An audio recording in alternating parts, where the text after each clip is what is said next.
مہمان خصوصی جناب عمر ایوب صاحب، شاداب جعفری صاحب، پاکستان کے ILF کے صدر، دیگر صدور صوبوں سے جو آئے ہوئے ہیں، اور ماشاءاللہ سول سوسائٹی کے جو اساتذہ یہاں آئے ہیں، اور جو میڈیا کے یہاں پرسنل آئے ہیں، اور جو میری بہنیں اور بھائی اور بچے یہاں آئے ہیں، سب کو عمران خان کی طرف سے سلام۔ یہ بڑی ہم جس آگ کا دریا سے گزر کے آئے ہیں، آپ کو سبھی کو اندازہ ہے یہ 2 سال میں اس ملک کے ساتھ جو کھلواڑ ہوا ہے، یہ ایک تاریخ میں ایسا رقم کیا جائے گا۔ اور جو کل فیصلہ کیا ہے سپریم کورٹ نے، 45 سال کے بعد جو فیصلہ کیا ہے سپریم کورٹ نے کہ جی ایک شخص جس کو پھانسی دے دی گئی، اس کو انصاف فراہم نہیں کیا گیا، ڈیو پروسیس آف لا نہیں کیا گیا، آبزرو کیا گیا، اور قانونی تقاضے نہیں پورے کیے گئے۔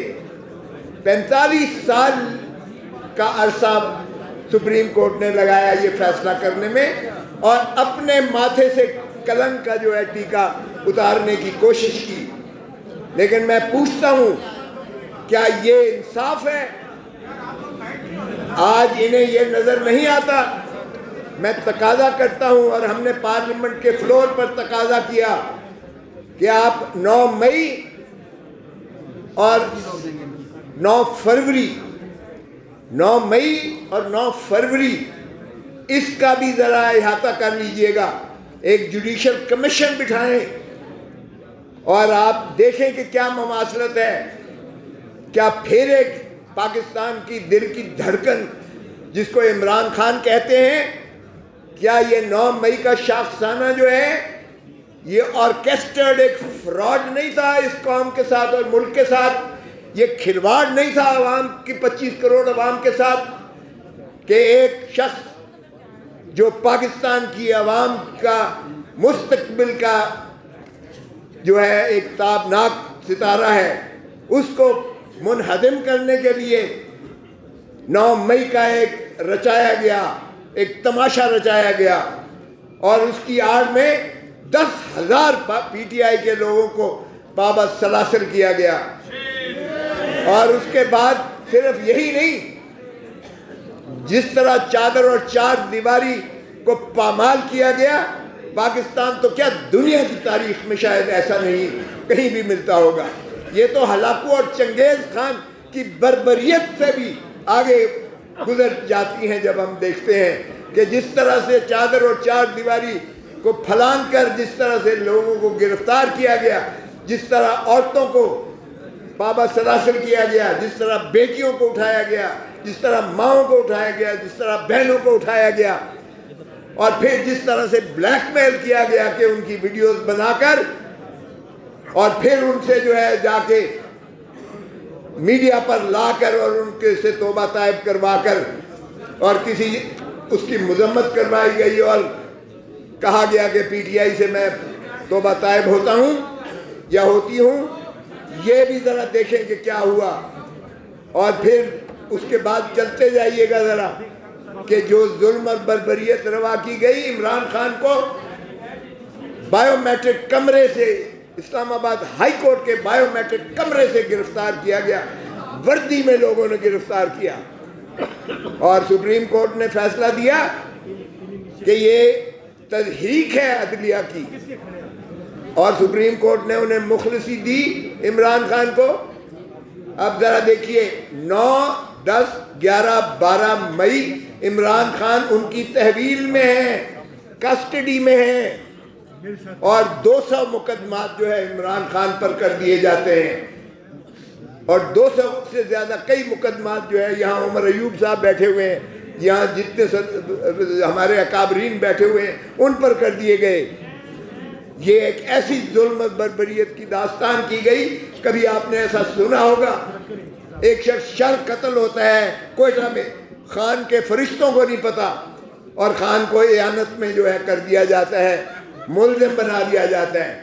اور P S to P M جو آج انفارمیشن منسٹر بننے جا رہے ہیں، فراڈ کے اس بنیاد پر 9 فروری کے فارم 47 کی وجہ سے جس کو وزیر اعظم بنایا گیا ہے اور جو وزارتیں حلف لینے جا رہے ہیں، وہ آپ کے مینڈیٹ پر ڈاکہ مار کے کیا گیا ہے۔ ایک پارٹی جس کو باندھ کر، ہاتھ پیر باندھ کر اس کو میدان جنگ میں اتارا جاتا ہے، اور دوسری طرف پورا زبردست مسلح ہو کر ایک دیو قامت جو شخص آتا ہے اور آفرین ہے عوام پر کہ عوام نے اسے چاروں شانے چت کر کے گرایا، اور ہاتھ پیر بندھے ہوئے پہلوان کو انہوں نے جتا دیا۔ اور یہ جو فراڈ ہوا ہے، الیکٹورل فراڈ، اسی لیے ہم نے تقاضا کیا ہے جوڈیشل کمیشن بنایا جائے۔ چیف جسٹس صاحب، آپ کو یہ فراڈ نظر نہیں آتا؟ عوام کے مینڈیٹ پر ڈاکہ ڈالا گیا ہے، ریاست پر ڈاکہ ڈالا گیا ہے، یہ آپ کو نظر نہیں آتا؟ اور پھر بندر بانٹ ہو رہی ہے۔ جب شہباز شریف وزارت عظمیٰ کا امیدوار بنا تو ہم نے اعتراض کیا، عمر ایوب نے اعتراض کیا، میں نے وکالت کی کہ یہ شخص جو اپنے حلقے سے ہارا ہوا ہے وہ یہاں بھی گھس بیٹھیا ہے اسمبلی میں، اور وہ سارے پاکستان 25 کروڑ عوام کا چیف ایگزیکٹو کیسے بن سکتا ہے؟ اور ہم نے کہا کہ اس کو ذرا فورنزک کروا لیں، فارم 47 دیکھ لیں، فارم 45 دیکھ لیں۔ اور انہوں نے اگلے دن ویب سائٹ پر ڈالا الیکشن کمیشن نے، اور بچے نے دیکھا کہ کتنا بڑا فراڈ۔ اور بھائی، تم نے 825 کو اگر 325 کیا تو کم از کم کوئی عقل تو استعمال کر لیتے، یا آپ نے 1500 میں سے ایک کاٹ دیا اور 1000 کم کر دیا ووٹ۔ یہ بھی یعنی نیکڈ آئیز سے آپ کو فراڈ نظر آیا، اور پھر انہوں نے منہدم کر دیا اسے۔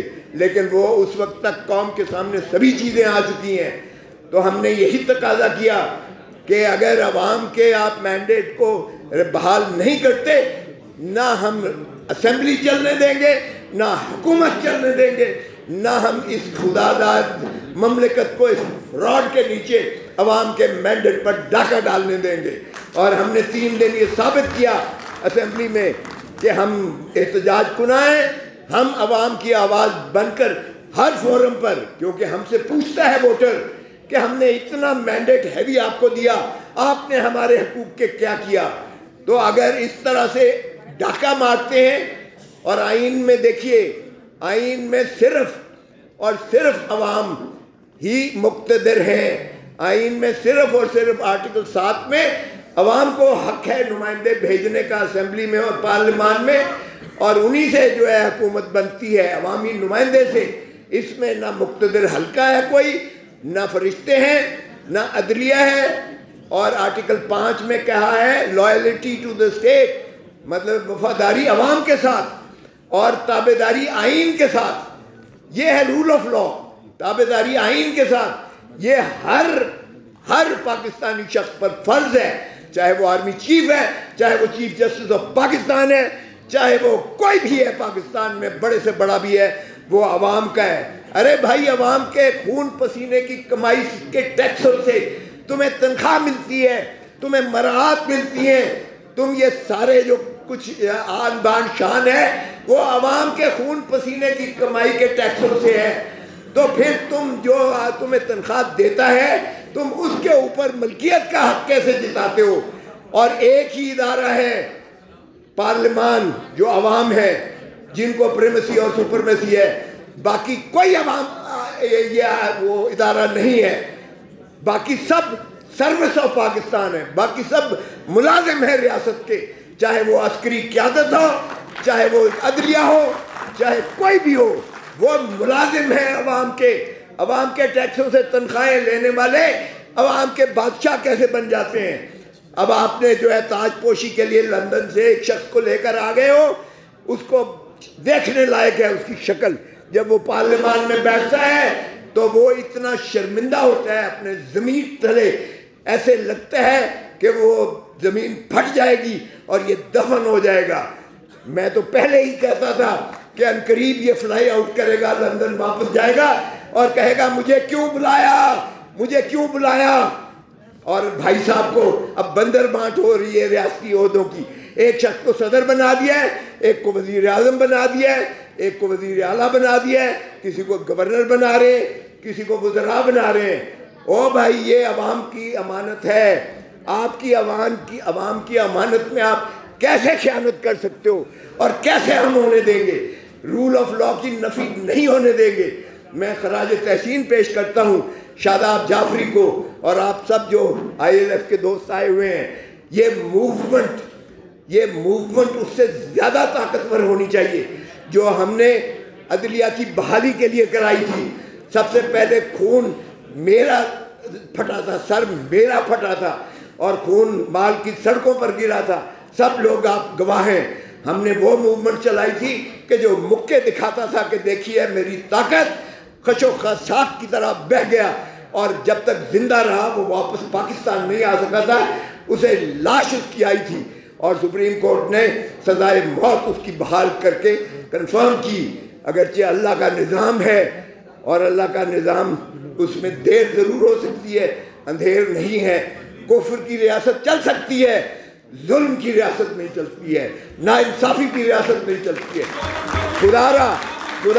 خدارا مشرقی پاکستان سے سبق سیکھو۔ مشرقی پاکستان میں جب عوام افواج کے خلاف ہو گئی تھی تو 93,000 فوجی بغیر گولی چلائے ہوئے ارولہ کے قدموں پر انہوں نے جو ہے سرنڈر کیا تھا۔ یہ دنیا کی بدترین عسکری شکست تھی، لیکن ہم پھر بھی ڈٹھائی کے ساتھ ہم پھر عوام کے ساتھ جو ہے وہی کھلواڑ کر رہے ہیں۔ خدارا مت عوام کے غیظ و غضب کو مت پکارو، یہ غیظ و غضب کے آگے کوئی نہیں ٹھہر سکتی ہے۔ ہم ریاست کو بچانا چاہتے ہیں، عمران خان ریاست کو بچانا چاہتا ہے۔ عمران خان سے جب جیل میں بات ہوئی تو اس نے کہا نہ میں ڈیل کرنے والا ہوں، نہ میں ان چور ڈاکو لٹیروں کی طرح بھاگ کر لندن چلا جاؤں گا، میرا مرنا جینا یہی ہے، اسی دھرتی میں ہے۔ میں عوام کو حقیقی آزادی دلا کے چھوڑوں گا، بھلے مجھے